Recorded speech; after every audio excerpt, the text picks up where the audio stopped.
ভারত ও পাকিস্তানের মধ্যকার দীর্ঘদিনের রাজনৈতিক উত্তেজনা এবং জম্মু কাশ্মীর ইস্যুকে কেন্দ্র করে পারমাণবিক যুদ্ধের আশঙ্কা নতুন নয়। তবে 2019 সালে যুক্তরাষ্ট্রের রাটগার্স বিশ্ববিদ্যালয়ের গবেষণায় প্রকাশিত একটি প্রতিবেদন সেই আশঙ্কাকে বাস্তব বিপর্যয়ের রূপ দেয়। গবেষণায় সতর্ক করা হয়, যদি দক্ষিণ এশিয়ায় এই দুই পারমাণবিক শক্তিধর দেশের মধ্যে পূর্ণমাত্রার যুদ্ধ শুরু হয়, তবে তাৎক্ষণিকভাবে প্রাণ হারাতে পারেন প্রায় 12,50,00,000 মানুষ।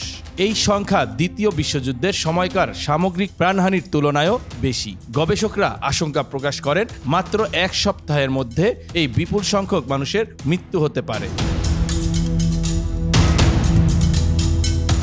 এমন পরিস্থিতিতে প্রশ্ন উঠেছে, আসলেই কি যুদ্ধ লাগবে ভারত পাকিস্তানের মধ্যে? আর যুদ্ধ লাগলে দক্ষিণ এশিয়ার পরিস্থিতি কি হবে?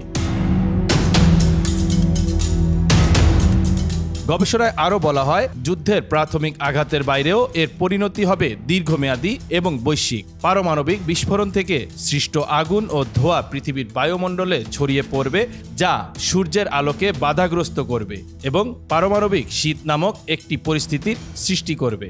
এর ফলে বৈশ্বিক তাপমাত্রা হ্রাস পাবে, কৃষি উৎপাদন মারাত্মকভাবে ব্যাহত হবে এবং খাদ্য ঘাটতির কারণে বিশ্বজুড়ে কোটি কোটি মানুষ অনাহারে মৃত্যুবরণ করতে পারে। বিশেষ করে উন্নয়নশীল দেশগুলো এই পরিস্থিতির সবচেয়ে বড় শিকার হবে।